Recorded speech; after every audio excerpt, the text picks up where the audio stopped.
Message important avant de commencer, le prochain digest australien aura lieu en live juste après la finale homme ce dimanche. Je vous attends très nombreux pour débriefer cette superbe quinzaine australienne dans la bonne humeur. Pour ce qui est de ce numéro, quelle atomisation en règle de Medvedev sur Tsitsipas, on va aussi parler de la petite provocation de Djokovic. Bref, installez-vous confortablement, c'est votre digest australien, mettez-vous un café en backup et on attaque tout de suite avec le côté réseau. Et on attaque ce côté réseau avec la statistique un petit peu folle de la quinzaine, c'est le nombre d'aces servis par Djokovic. Ça a fait beaucoup de bruit ces dernières heures sur les réseaux sociaux, c'est 100 comme nous dit Jeu7 et Math, avec 100 aces au compteur. Djokovic n'avait jamais servi autant d'aces pour se qualifier en finale d'un tournoi du Grand Chelem sur 6 matchs. Cette évolution incroyable dans le jeu de Novak Djokovic, qui a progressé au service comme Rafael Nadal aussi, même s'il partait d'un petit peu moins loin que le Mallorquin, et bien ça a été fait sous l'influence de Goran Ivanisevic. C'était le petit maillon faible dans son jeu, un retourneur all-time, mais pas un service extraordinaire par rapport à sa taille. Il a réussi à progresser dans ce secteur du jeu, et aujourd'hui il est tellement complet qu'il devient quasiment imbattable. Attention, j'ai bien dit quasiment parce qu'il va avoir un sacré os à ronger en finale en la personne de Daniil Medvedev. La finale homme, justement, ce dimanche, qui va nous intéresser entre Daniil Medvedev et Novak Djokovic, a déjà commencé dans la tête du Serbe, qui a posé une petite provocation dans le cube d'Eurosport. On le voit, Djokovic sur la next-gen, avec tout le respect du monde, ils ont encore beaucoup de travail. Ce type de phrase, ce type de provocation, ça fait partie du mind game de Novak Djokovic, on le connaît, c'est vraiment le boss sur ce secteur de jeu, il a tendance à rentrer un petit peu dans la tête de cet adversaire, mais ça aussi, Daniil, il est assez fort à ce niveau-là, donc on le voit avec Mats Wilander notamment. Je ne vais pas rester ici et leur passer le titre comme ça, Mats, tu le sais très bien, ils vont devoir se casser le cul entre guillemets s'ils veulent le titre. Ça a bien fait réagir nos deux compères d'Eurosport, donc voilà, Djokovic est déjà rentré dans sa finale, il est déjà prêt au combat et il a instillé déjà un tout petit peu le doute dans la tête de son futur adversaire. D'ailleurs, je vous pose la question dans les commentaires, est-ce que vous appréciez ce type de provocation en amont d'une finale de Grand Chelem? Est-ce que vous aimez ça, les petites phrases entre les joueurs? Est-ce que vous pensez que Novak Djokovic est un petit peu trop coquille et qu'il aurait dû se taire? Et on enchaîne, si vous le voulez bien, avec le coin tactique et on va revenir sur cette demi-finale entre Medvedev et Tsitsipas avant de se projeter vers la finale, et je vais vous montrer quelques petites clés de compréhension pour bien analyser le jeu de Medvedev. Alors d'abord, cette première palette que je vous ai sélectionnée ici, on voit Medvedev à mi-court, on a un Tsitsipas qui est positionné relativement à droite, donc là clairement il y a le champ ouvert ici, et ça en fait Medvedev il avait beaucoup de mal jusqu'à 2019 on va dire à générer de la puissance avec son coup droit. Aujourd'hui c'est plus du tout un problème, il arrive à envoyer une pépite ici. Le truc en plus c'est que techniquement c'est pas un coup qui est très clean, déjà on a une position du corps qui est étrange, donc ici il a vraiment la balle qui lui arrive sur le corps, mais il arrive à se désaxer vers la gauche, ça c'est un truc qu'il fait systématiquement, il s'écrase un petit peu sur la balle, mais il arrive comme ça parce que c'est le système D à la Medvedev, à la mettre à peu près où il veut, et c'est ça vraiment la dernière grande évolution de Daniil Medvedev. Je sais pas si vous regardez Dragon Ball Z, mais là on est sur l'évolution ultime Super Saiyan de Daniil, c'est qu'en fait en arrivant à générer de la force et de la puissance avec ce coup, on sait que son revers ça a toujours été exceptionnel comme coup, mais maintenant en coup droit il est aussi fort, ça veut dire que sur les rallyes, un format qu'il maîtrise, eh bien il a tout le temps du monde pour installer ses coups et désaxer un petit peu son adversaire, ce qu'il a fait notamment contre Tsitsipas aujourd'hui, mais aussi maintenant, eh bien en 3-4 frappes, il est capable de mettre son adversaire à 5 mètres de la balle, et ça fait qu'il est extrêmement difficile à affronter aujourd'hui. D'ailleurs justement, les rallyes, parlons-en, on voit ici donc Tsitsipas enfoncé côté revers en défense, qui va tenter un coup un petit peu miraculeux ici, long ligne qui ne va pas passer, et ça encore c'est le génie tactique de Medvedev,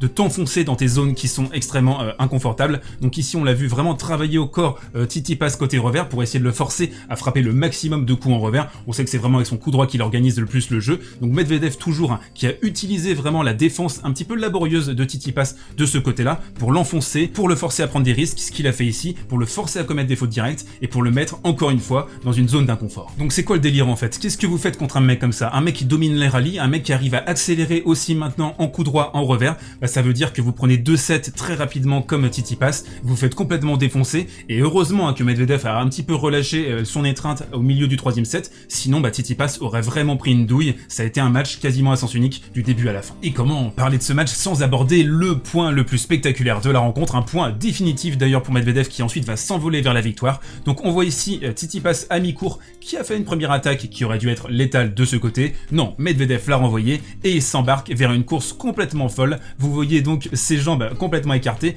Il va réussir à nous faire un passing de mutant avec sa main gauche, tout en main gauche vraiment ici. Il va trouver la lucarne et il cloue Tsitsipas sur place. Cette allonge remarquable en passing de revers, elle a été utile à d'autres moments du match pour Medvedev. On a vu Tsitsipas essayer d'avancer un petit peu parce que du fond du court il était dominé d'une manière générale, et Medvedev a réussi à trouver des zones très intéressantes en passing court croisé de revers, donc juste derrière le filet. C'était très difficile pour Tsitsipas de poser des volets efficaces, et donc clairement dans tous les secteurs du jeu il s'est fait concasser. Le dernier point tactique à noter sur cette rencontre, c'est la qualité de service de Daniil Medvedev. 70% de première balle dans toute la rencontre. Alors il a été remarquable sur les aces sautés, il les a beaucoup trop retrouver. Vous voyez que Tsitsipas laisse beaucoup d'espace sur ce secteur, sinon il a réussi aussi à déporter Tsitsipas de tous les côtés. De toute façon ça a été un massacre, 17 aces au total, et toujours cette technique extrêmement déliée de sa part. Il arrive quasiment systématiquement à trouver des premières dans les moments chauds, quand il a des balles de break contre lui, ou à 0,30. Voilà donc Daniil Medvedev qui s'avance vraiment comme un joueur très difficile à battre pour Djokovic en finale ce dimanche. Et on enchaîne avec la reco du jour et 2 recommandations pour le prix d'une dans ce numéro. On commence par le petit bonbon du soir, le compte d'Henry, sur un des matchs qui m'a le plus marqué dans ma vie de spectateur de tennis, c'est le Safin Federer en 2005, un match épique en 5-7. Alors si vous ne connaissez pas le résultat, je ne vais pas vous spoiler le résultat de ce match, mais ça a été pour moi un match vraiment fondateur dans mon appréciation de ce sport. J'étais un grand fan de Safin à l'époque, toujours un peu fan forcément des caractères excentriques, à la McEnroe, à la Kyrgios, à la Safin, des joueurs à fleur de peau qui ont du mal à aligner vraiment tous les éléments